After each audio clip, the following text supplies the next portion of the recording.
Hi అండి, welcome to Visakha foods. ఈరోజు వీడియోలో కొత్తిమీర పుదీనా పచ్చడి ఎలా తయారు చేసుకోవాలో చూసేద్దాం. ఇది ఏ టిఫిన్స్తో అయినా సర్వ్ చేసుకోవచ్చు. అసలు వేడి వేడి అన్నంలో కాస్త నెయ్యి వేసుకొని ఈ పచ్చడి కలుపుకొని తింటే టేస్ట్ అయితే సూపర్ అదిరిపోతుందండి. చాలా చాలా బాగుంటుంది. అన్నం అంతా ఈ పచ్చడితోనే తినేస్తాం. మరి ఈ పచ్చడిని ఎలా తయారు చేసుకోవాలో చూసేద్దాం.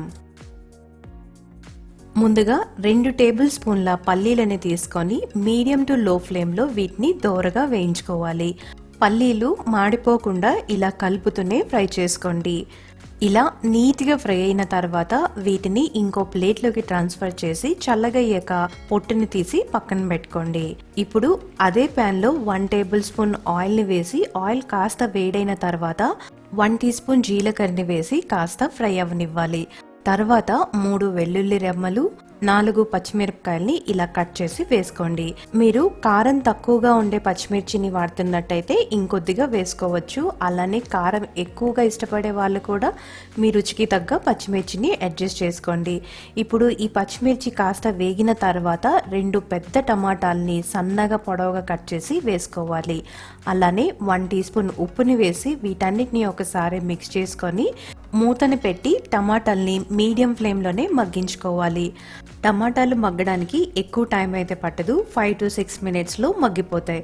5 మినిట్స్ తర్వాత మూతని తీసి ఒకసారి మిక్స్ చేసుకొని చూడండి. ఇలా గరిటెతో ఒక పీస్ని కట్ చేసినప్పుడు టమాటా నీట్గా కట్ అయిపోతుందండి. ఈ స్టేజ్లో 1 కప్పు నీట్గా క్లీన్ చేసి పెట్టుకున్న కొత్తిమీర తరిగిని వేసుకోవాలి. కొత్తిమీరని కాడలతో సహా వేసేసుకోండి. అలానే 1/2 కప్ పుదీనాని వేసుకోవాలి. వీటన్నిటిని మిక్స్ చేసుకొని ఒక 2 to 3 మినిట్స్ ఫ్రై చేసుకుంటే సరిపోతుంది. కొత్తిమీర పుదీనా మరి ఎక్కువ ఫ్రై అవ్వాల్సిన అవసరం లేదండి. వీడియో క్లిప్లో చూపించిన విధంగా ఇలా 60 to 70% కుక్ అయితే సరిపోతుంది. అప్పుడే మనకి పచ్చడిలో వాటి స్మెల్ అనేది బాగుంటుంది. నెక్స్ట్ ఇందులో చిన్న ముక్క చింతపండుని వేసుకోవాలి. మీరు హైబ్రిడ్ టమాటాలకి బదులుగా పుల్లని టమాటాలని వాడుతున్నట్టయితే చింతపండుని కాస్తానే వేసుకోండి. చింతపండు వేసిన తర్వాత మూతని పెట్టి స్టవ్ ఆపేయండి. ఇలా 2 మినిట్స్ తర్వాత మూతని తీసి వీటన్నిటిని పూర్తిగా చల్లారనివ్వాలి. తర్వాత ఒక మిక్సీ జార్ని తీసుకొని మనం ముందుగా ఫ్రై చేసి పొట్టు తీసి పెట్టుకున్న పల్లీలను వేసి నీట్గా గ్రైండ్ చేసుకోవాలి. ఇలా గ్రైండ్ చేసుకోవడం వల్ల పచ్చళ్ళలో పల్లీలు నీట్గా నలుగుతాయి. తర్వాత మనం వేయించి చల్లార్చి పెట్టుకున్న టమాటా, కొత్తిమీర, పుదీనాని కూడా వేసేసుకోండి. నెక్స్ట్ ఇందులో కొద్దిగా బెల్లంని వేసుకోవాలి. బెల్లం ఆప్షనల్, కానీ బెల్లం వేసుకుంటే పచ్చడి చాలా బాగుంటుంది. వీటన్నిటిని మెత్తని పేస్ట్లా గ్రైండ్ చేసుకోవాలి. వీలున్నంత వరకు వాటర్ని వేయకుండానే గ్రైండ్ చేసుకోండి. అవసరమైతే కొద్దిగా వాటర్ని వేసుకోండి. ఇలా మెత్తగా గ్రైండ్ చేసుకున్న తర్వాత ఈ పచ్చడికి పోపుని వేసుకుందాం. అందుకోసం ఒక ప్యాన్ని కానీ బౌల్ని కానీ పెట్టుకొని అందులో 1 టేబుల్ స్పూన్ ఆయిల్ని వేసి కాస్త వేడవనివ్వాలి.